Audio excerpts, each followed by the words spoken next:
Like and subscribe and click the bell icon to get new video updates. Pleasing response. Blues win a third quarter for first time this year by John Pyrick, May 1, 2022, 11.48 am. Save login, register or subscribe to save articles for later. Share normal text size, larger text size, very large text size. Carlton coach Michael Voss expects midfielder George Hewitt to return next week, adding more bite to a Blues midfield brilliantly led by Patrick Cripps in their 50-point win over North. The Blues remain top four contenders after posting their fifth win of the season, due largely to a 7.3 to 2.1 third term to turn an 8-point lead into a 40-point buffer. The Blues had not won a third term this year, conceding 117 more points overall than their opponents, but this frustration ended against the Kangaroos, who fell apart after the main break and are now struggling with a 1-6 win-loss record. Patrick Cripps, left, led the Blues midfield on Saturday night. Credit, Getty Images. It was pleasing with the response we had at half-time.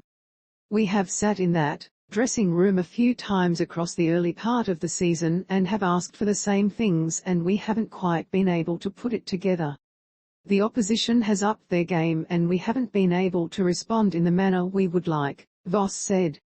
Again, I have walked out of every game this year and looked at our system and just thought, we need to stick at us for a little longer. I felt like we have a system that would be really strong when executed over 4 quarters.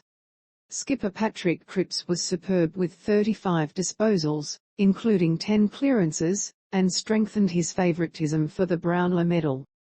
I am just rapt with how he is going.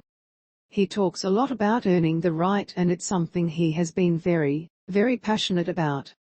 If there is anyone that is leading from the front when it comes to that, it's been him, not just what he is doing out here on game day but what he is doing leading the group through the week, Voss said.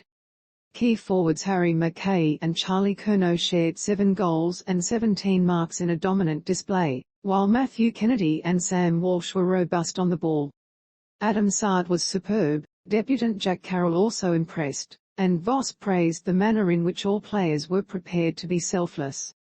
Voss said the Blues had been really reliable around the contest, and backed emerging ruckman Tom De Koning to fill the frontline role. Mark Pittonet, PCL, will miss up to 3 months, and, while veteran Kangaroo Todd Goldstein won the hideout count, the Blues won the overall clearances and centre clearances. I thought Tom was huge tonight. I thought he was well supported by the mids, Voss said, adding De Koning had told him through the week he was ready for the spotlight that awaited. Gun midfielder Hewitt, corked calf, is expected to return to face the Adelaide Crows at Marvel Stadium on Sunday, while Zach Williams, Achilles, will be monitored. He was a late withdrawal.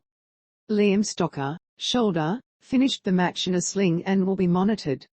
Life doesn't get any easier for the Kangaroos, who face a trip to Perth to face the Dockers on Friday night. Key forward Nick Larkey was reported for tunnelling Lewis Young in the third term, and the incident will be assessed by the match review officer. Coach David Noble said his team needed to show greater discipline. I don't think that was an incident which shifted the game, but the discipline is something we are going to have to address internally again, he said. The Kangaroos must travel to Perth to take on the Dockers next weekend. Credit, AFL Photos. Noble said the Kangaroos will embrace the trip to Perth. We are going to keep coming. We are going to keep moving forward. We are going to continue to improve our defence. Our contest we think is starting to become a little bit more reliable, he said. I thought we found some avenues to attack tonight.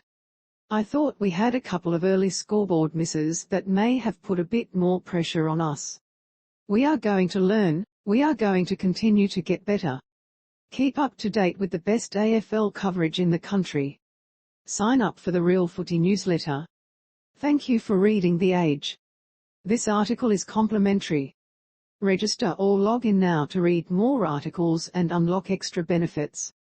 No payment required. Read more. Continue with Google, continue with Apple, or email address continue by continuing. You agree to your personal information being collected under our privacy policy and accept our terms of use. Hide content.